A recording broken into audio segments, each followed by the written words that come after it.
ফুরফুরা শরীফের মুজাদ্দেদ জামান দাদা হুজুর রহমাতুল্লাহ আলাইহি তিনি কায়েম করেছিলেন। তারা আজ যত লক্ষ মানুষ এসেছেন সব দাদা পীরের মেহমান। ফুরফুরা শরীফে আসেন, দাদা পীরের মাজার জিয়ারত করেন, ছোট হুজুর রহমাতুল্লাহ মাজার জিয়ারত করেন, চার শহীদান হুজুরের মাজার জিয়ারত করেন। এর পাশাপাশি চার শহীদান হুজুরের পীর আমার পূর্বপুরুষ সৈয়দ শাহ সুফি পীর আল্লামা সৈয়দ হুসাইন বুখারী গাজী রহমাতুল্লাহ আলাইহির মাজারও লক্ষ লক্ষ মানুষ আসেন, জিয়ারত করেন। সেই উদ্দেশ্যে আপনারা দেখতে পাচ্ছেন মাজারের সামনে দাঁড়িয়ে আছে বহু মানুষ, তারা জিয়ারতের উদ্দেশ্যে এসেছে। আপনাদের পক্ষ থেকে কি ব্যবস্থা, কি ইফতারি থেকে সেহরি থেকে শুরু করে এবং রাতের খাবার? আলহামদুলিল্লাহ, এ তো করতেই হবে আমাদের। দরবার শরীফের পক্ষ থেকে আমরা আগত মেহমানদের, যেহেতু আমাদের এটা আমরা জানি এই ৩ দিন যারা আসেন সব দাদা পীরের মেহমান।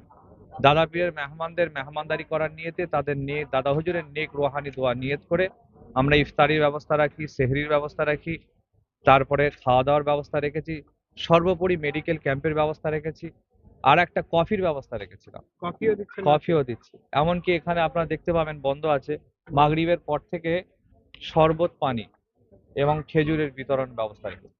এই ৩ দিন এই খেদমত পরিষেবা আমাদের সব আছে, রকম ইনশাআল্লাহ ব্যবস্থা থাকবে। থাকলে মুরিদদের জন্য, ভক্তবৃন্দের কোনো রকম অসুবিধা থাকবে না। আলহামদুলিল্লাহ, একদম তাদের যেন কোনো দিক থেকে কোনো রকমের অসুবিধা না হয়, আমরা আমাদের পক্ষ থেকে সর্বোচ্চ চেষ্টা করি এবং সর্বরকম খেদমত করার চেষ্টা করি। এই যে খেদমত আমরা করি একমাত্র দাদা পীরের রুহানি দোয়া নিবার উদ্দেশ্যে। দাদা পীর রহমাতুল্লাহ আলাইহির যেহেতু আমাদের বিশ্বাস এই লক্ষ মানুষ আছেন দাদা হুজুরের দোয়া নিবার জন্য।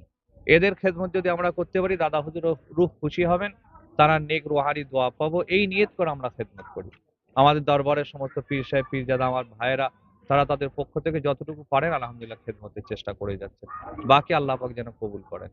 সরকারি ব্যবস্থা নিয়ে কি বলবেন? সরকারি ব্যবস্থা এ তো আপনারা দেখতেই পাচ্ছেন সবকিছু। সরকার যতটুকু চেষ্টা করেছে। যতটা করার প্রয়োজন হয়তো ততটা করতে পারেনি। তবে যা করেছে আলহামদুলিল্লাহ, এটাকে অস্বীকার করা যাবে না। অন্যান্য বারের তুলনায় এবারে কি একটু বেশি? অন্যান্য বারের তুলনায় আমার চোখে একটু বেশি পড়েছে। যেহেতু আগিয়ে যাচ্ছে, প্রত্যেক বছর কিছু কিছু উন্নয়ন করলে আস্তে আস্তে উন্নয়ন তো আরো বেড়েই যায়। তবে যতটা উন্নয়ন দরকার এটা আমি বলতে পারি ততটা হয়নি। আর যদি কেউ বলে ফুরফুরা শিবে উন্নয়ন হয়নি, সে মিথ্যা কথা বলে। যদি কেউ চ্যালেঞ্জ করে আমার সাথে, আমি চ্যালেঞ্জ করতে পারি, বাড়ি বাড়ি গিয়ে দেখিয়ে দেবো উন্নয়ন হয়েছে। তবে যদি কেউ বলে 100% উন্নয়ন হয়েছে, 100% হয়নি। যতটা প্রয়োজন ততটা হয়নি, কিন্তু হয়েছে, এটা অস্বীকার করা যাবে কি না। আশা রাখছেন পরবর্তীতে? আরো ভালো হবে আশা রাখছি ইনশাআল্লাহ। পরবর্তী জলসব যখন হবে একবার ঈদের লগ্নেই কিন্তু হবে।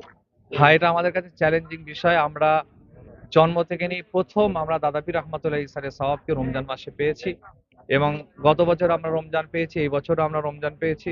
আলহামদুলিল্লাহ পরের বছর আমরা ঈদের সময় পাবো।